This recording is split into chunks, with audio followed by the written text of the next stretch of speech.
কিভাবে তীব্র কষ্ট ও মানসিক যন্ত্রণা থেকে নিজেকে বাঁচাবেন? আসসালামু আলাইকুম ওয়া রাহমাতুল্লাহ। আপনি কি এমন এক কষ্টের মধ্যে আছেন, যা আপনাকে ভেতরে, ভেতরে শেষ করে দিচ্ছে? মনে হয় যেন পুরো পৃথিবী আপনার বিরুদ্ধে চলে গেছে। এই কষ্ট, এই মানসিক যন্ত্রণা এক অদৃশ্য দেয়ালের মতো আমাদের ঘিরে রাখে, যার ভিতর থেকে বের হওয়ার কোনো পথ আমরা দেখতে পাই না। কিন্তু ভয় পাবেন না। আজ আমরা সেই পথগুলো নিয়ে কথা বলব। এই ৩০ মিনিট আপনার জীবনের সবচেয়ে গুরুত্বপূর্ণ ৩০ মিনিট হতে পারে।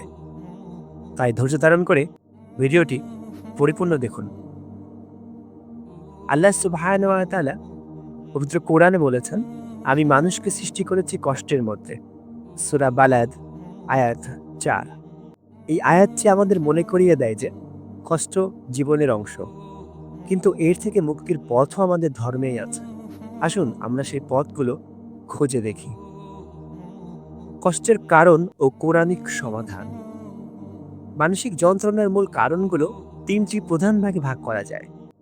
১. আল্লাহর বিধান থেকে দূরে থাকা। যখন আমরা আল্লাহর ইবাদতকে গুরুত্ব দেই না, তখন আমাদের জীবন থেকে বরকত চলে যায়। শয়তান তখন আমাদের দুর্বল মনে করে মুহূর্তের মধ্যে প্রবেশ করে। আল্লাহ সুবহানাহু ওয়া তাআলা বলেছেন, "আর যে আমার জিকির বা স্মরণ থেকে মুখ ফিরিয়ে নেবে, তার জন্য রয়েছে এক সংকীর্ণ জীবন।" সূরা তাহা আয়াত ১২৪। এই সংকীর্ণ জীবনই আমাদের মানসিক যন্ত্রণার মূল কারণ। নিয়মিত ইবাদত, কোরআন তেলাওয়াত এবং আল্লাহর জিকির পরিবারে এক স্বর্গীয় পরিবেশ তৈরি করে। ২. নিজেদের দোষ না দেখে অন্যের দোষ খোঁজা। আমরা সবসময় নিজেদেরকে সঠিক মনে করি এবং অন্যের ভুল খুঁজে বের করি। আল্লাহ সুবহানাহু ওয়া তাআলা কোরআনে বলেছেন, "তোমরা একে অপরের দোষ খুঁজে বেড়াবে না।" সূরা হুজুরাত আয়াত ১২। নিজেদের ভুলের দিকে মনোযোগ দিন। ৩. ধৈর্য ও ক্ষমার অভাব। ছোটখাটো বিষয় নিয়ে আমরা দ্রুত রেগে যাই। নবী করিম সাল্লাল্লাহু আলাইহি ওয়াসাল্লামের জীবন দেখুন।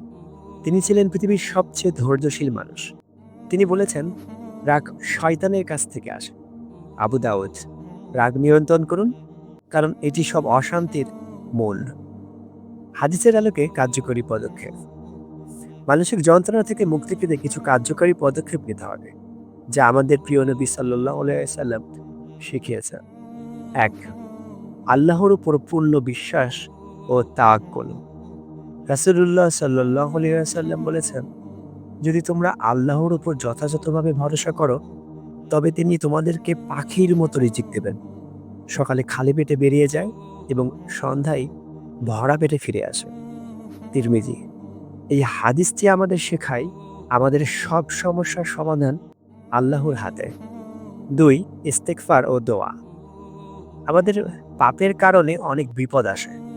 ক্ষমা চাইলে আল্লাহ বিপদ দূর করে দেন। রাসূলুল্লাহ সাল্লাল্লাহু আলাইহি ওয়াসাল্লাম বলেছেন, যে ব্যক্তি বেশি বেশি ইস্তেগফার করে, আল্লাহ তাকে প্রতিটি সংকট থেকে মুক্তি দেন, প্রতিটি দুশ্চিন্তা থেকে নিষ্কৃতি দেন এবং তাকে এমন জায়গা থেকে রিজিক দেন, যা সে কল্পনাও করতে পারে না। আবু দাউদ। ৩. ধৈর্য বা সবর ও কৃতজ্ঞতা। ধৈর্যশীলদের জন্য আল্লাহর পক্ষ থেকে রয়েছে বড় পুরস্কার। রাসূলুল্লাহ সাল্লাল্লাহু আলাইহি ওয়াসাল্লাম বলেন, মুমিনের বিষয়টি কতই না বিস্ময়কর, তার সবকিছুই কল্যাণকর। যদি তার উপর কোনো দুঃখ আসে, সে ধৈর্য ধারণ করে, আর এটাও তার জন্য কল্যাণকর হয়। সহিহ মুসলিম। দুঃসময়ে আল্লাহর কাছে কৃতজ্ঞতা প্রকাশ করুন, যা আপনার মনকে শান্ত করবে। মনে রাখবেন, জীবনের প্রতিটি কষ্ট একটি পরীক্ষা, আর এই পরীক্ষার মাধ্যমে আল্লাহ সুবহানাহু ওয়া তাআলা আমাদের গুনাহ মাফ করে দেন এবং আমাদের মর্যাদা বৃদ্ধি করেন। তাই যখনই মনে কষ্ট আসবে, তখন এই ৩টি বিষয়ই মনে রাখবেন। ১. আল্লাহর উপর পূর্ণ বিশ্বাস রাখুন। ২. ইস্তেগফার ও দোয়া করুন। ৩. ধৈর্য ধারণ করুন। ইনশাআল্লাহ এই আমলগুলো আপনার জীবনে শান্তি ফিরিয়ে আনবে, আপনার মনকে প্রশান্ত করবে এবং আপনাকে মানসিক যন্ত্রণা থেকে মুক্তি দেবে। এই ভিডিওটি আপনার প্রিয়জনের সাথে শেয়ার করুন, যাতে এই শান্তির বার্তা সবার কাছে পৌঁছে যায়। ধন্যবাদ। ভিডিওটি ভালো লাগলে সাবস্ক্রাইব করুন।